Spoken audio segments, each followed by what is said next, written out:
आज की हमारी कहानी है मायका। बेटी कभी भी मायके से खाली हाथ नहीं जाती। ये कहानी बहुत ही भावुक कर देने वाली है। रवीना ने छोटी सी उम्र में ही अपने माता पिता को खो दिया था।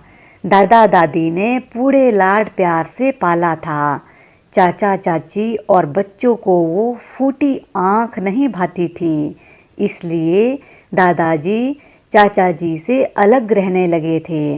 रवीना की शादी के बाद दादा दादी को चाचा जी अपने घर भले ही वापस ले गए, मगर उनकी देखभाल के लिए बार बार रवीना को ही आना जाना पड़ता था।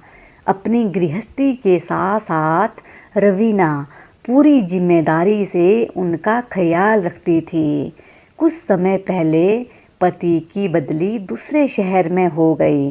रवीना का दादा दादी के पास आना बहुत कम हो पाता। दादी की अचानक मृत्यु हो गई। पता लगते ही भागी चली आई थी, परंतु दादाजी के परलोक सिधारने की खबर चाचा जी ने दी ही नहीं। अंतिम दर्शन भी नहीं कर पाई। दुखी मन से चाचा चाची से मिलने आई। दादाजी के चित्तर के सामने बिलख बिलख कर रोई।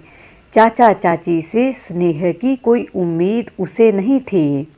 हर एक लड़की के लिए पिता का घर बहुत मायने रखता है, और रवीना के तो पिता दादाजी ही थे। उदास रवीना अपने चाचा जी के घर से अपने घर हमेशा के लिए जाने की तैयारी कर रही थी। सोच रही थी कि बस अब ये ही उसका आखिरी फेरा है। तभी चाची जी ने गले लगा लिया।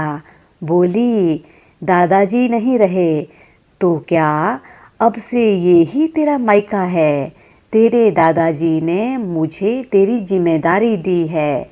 आंसू पोंछ ले बिटिया, अब से मैं अपनी बेटी की आंख में आंसू नहीं आने दूंगी। ये बात तेरे दादाजी के जीते जी मैं समझ नहीं पाई। पीछे खड़े चाचा जी की आंखों में ममता देख रवीना ने चाची को गले लगा लिया। उन दोनों के व्यवहार में अचानक आए परिवर्तन पर विश्वास तो रवीना को भी नहीं हो रहा था। क्या राज है, यह जानकर होगा भी क्या? झूठी सांत्वना ही सही, पर कुछ तो अपने साथ ले ही जाएगी। कहते हैं ना कि बेटी मायके से खाली हाथ नहीं जाती। देखो दोस्तों, ये थी हमारी एक छोटी सी वीडियो। ये बहुत ही दर्द भरी कहानी थी। आपको कैसी लगी जरूर कमेंट बॉक्स में बताइएगा। और अगर वीडियो अच्छी लगी हो तो लाइक, शेयर और सब्सक्राइब करना बिल्कुल भी ना भूलें। अपना ध्यान रखिए, खुश रहिए, मस्त रहिए, हंसते रहिए और हंसाते रहिए।